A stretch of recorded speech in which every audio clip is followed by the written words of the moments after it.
ప్రేమామయుడైన యేసయ్య నామంలో మీకు వందనములు. నేస్తం, మీరు ఫస్ట్ లెటర్ చదివారు కదా, సెకండ్ లెటర్లో కూడా యేసయ్య గురించి కొన్ని విషయాలు మీతో చెప్పాలని అనుకుంటున్నాను. ఏమిటంటే, యోహాను సువార్త 8వ అధ్యాయము 1వ వచనం నుండి 11వ వచనం వరకు మనం చూసినప్పుడు యేసయ్య ఒలీవ కొండకు వెళ్ళారు. తెల్లవారగానే యేసయ్య దేవాలయంలోనికి వచ్చినప్పుడు ఆ విషయం తెలిసిన ప్రజలందరూ ఆయన ఎద్దకు వచ్చినప్పుడు ఆయన వారికి బోధిస్తూ ఉండగా పరిసయ్యులు, శాస్త్రులు వ్యభిచారం చేస్తున్న ఒక స్త్రీని యేసయ్య దగ్గరకు తీసుకువచ్చి, బోధకుడా, ఈ స్త్రీ వ్యభిచారం చేస్తుండగా పట్టుకొనబడింది. మరి ఇలాంటి వారిని రాళ్ళు రువ్వి చంపవలెనని ధర్మశాస్త్రంలో మోషే మనకు ఆజ్ఞాపించును కదా, మరి నీవేమి చెప్తావు అని అడిగినప్పుడు యేసయ్య మనమందరం కలిసి రాళ్లతో కొట్టి ఈమెను చంపివేద్దామని యేసయ్య అనలేదు నేస్తం. ఎందుకంటే ఆయన ప్రేమామయుడు నేస్తం. యేసయ్య వారితో ఏమన్నారంటే, మీలో పాపము లేనివాడు ఆమె మీద రాయి వేయవచ్చును అని చెప్పినప్పుడు అక్కడ ఏం జరిగిందంటే, వారు యేసయ్య చెప్పిన మాట విని పెద్దవారు మొదలుకొని చిన్నవారి వరకు ఒకరి వెంట ఒకరు బయటకు వెళ్ళిపోయారు. చూడండి నేస్తం, ఒక మనిషిని చంపడానికి పెద్దవారు మొదలుకొని చిన్నవారి వరకు వచ్చారు. వీరిలో ఒకరికైనా, అంటే వీరిలో పెద్దవారు ఉన్నారు, చిన్నవారు ఉన్నారు, కానీ ఒక్కరికి కూడా ఆమెను క్షమించే గుణం లేదు. అంతేకాకుండా అందరూ కలిసి ఆమె చనిపోయేంత వరకు రాళ్లతో కొట్టాలని వచ్చారు. నేస్తం, మనం ఈ స్థానంలో ఉంటే మనమైతే ఏమి చెప్తామంటే, ఈమెతో స్నేహం చేస్తే మన గురించి కూడా చెడుగా అనుకుంటారని వాళ్ళతో మాట్లాడటమే మానివేస్తాం. అంతేకాదు నేస్తం, ఆమె ముందు వెళ్తుంటే వెనకాల ఆమె గురించి చెడుగా ఇతరులకు చెబుతాం. నిజమే కదా నేస్తం. కానీ యేసయ్య మాత్రం ఆమెను అమ్మా అని పిలిచారు. నిజంగా ఆయన ప్రేమామయుడు నేస్తం.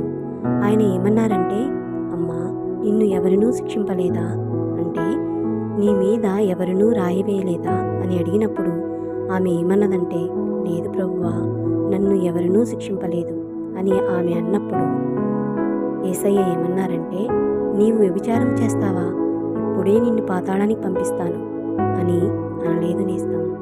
ఎందుకంటే ఆయన ప్రేమామయుడు. ఆయన ఏమన్నారంటే, నేనును నిన్ను శిక్షించను అన్నారు. ఇక్కడ నేనును అంటే శిక్షించే అధికారం ఒక్క యేసయ్యకు మాత్రమే ఉంది. ఎందుకంటే ఆయన పాపం లేనివాడు కాబట్టి. యోహాను సువార్త 8వ అధ్యాయము 46వ వచనంలో యేసయ్య ఏమన్నారంటే, నా యందు పాపమున్నదని మీలో ఎవరు స్థాపించగలరు అని అన్నారు. నిజమే నేస్తం, ఆయనలో ఎటువంటి పాపము లేదు కాబట్టే ఆమె మీద రాయి వేసే అధికారం యేసయ్యకు మాత్రమే ఉన్నది. అయితే యేసయ్య ఆమెను శిక్షింపలేదు. కానీ యేసయ్య ఆమెతో ఏమన్నారంటే, అమ్మా, నేనును నిన్ను శిక్షింపను, నీవు వెళ్ళి ఇక పాపము చేయకము అని చెప్పారు. నేస్తం, ఫస్ట్ లెటర్లో మీకు చెప్పాను కదా, మనం చేసిన పాపాలను క్షమించమని యేసయ్యను అడిగితే తప్పకుండా క్షమిస్తారని చెప్పాను. క్షమించిన యేసయ్య తరువాత ఏం చెప్తారో ఈ లెటర్లో మీకు అర్థమయ్యేలా చెప్పానని అనుకుంటున్నాను. క్షమించిన యేసయ్య ఇక ఆ పాపం చేయవద్దు అని చెప్తారు. ఏంటి నేస్తం, ఆలోచిస్తున్నారా? మరీ ఏంటి నేస్తం ఇలా చెప్తున్నారు, నేనేమైనా వ్యభిచారం చేశానా అని అనుకుంటున్నారా నేస్తం? మీరు అలా ఏమీ అనుకోవద్దు. కొంతమంది అలాంటి వారు కూడా ఉన్నారు కదా నేస్తం, అందుకని అలా చెప్పాను. దొంగతనం చేయడం కూడా పాపమే నేస్తం. ఇలాంటివి ఎన్నో ఉన్నాయి. ఉదాహరణకు గర్వంగా మాట్లాడటం, ఇతరులను బాధ పెట్టడం, బూతులు మాట్లాడటం, ఇతరులను కామెంట్స్ చేయడం, ఇలా ఎన్నో ఉన్నాయి.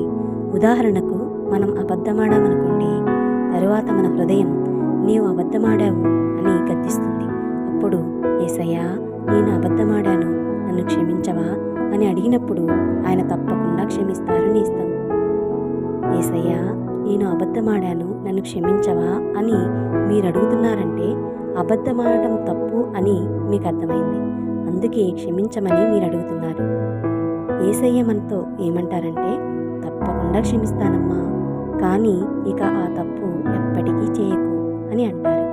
నేస్తం, మీరు చేసిన తప్పులను క్షమించమని దేవుని అడిగిన తర్వాత ఇంకా ఎప్పటికీ ఆ తప్పులను చేయకుండా ఉండటానికి ప్రయత్నిస్తారని ఆశిస్తూ ఈ నా మాటలను ముగిస్తున్నాను. వందనాలు నేస్తం.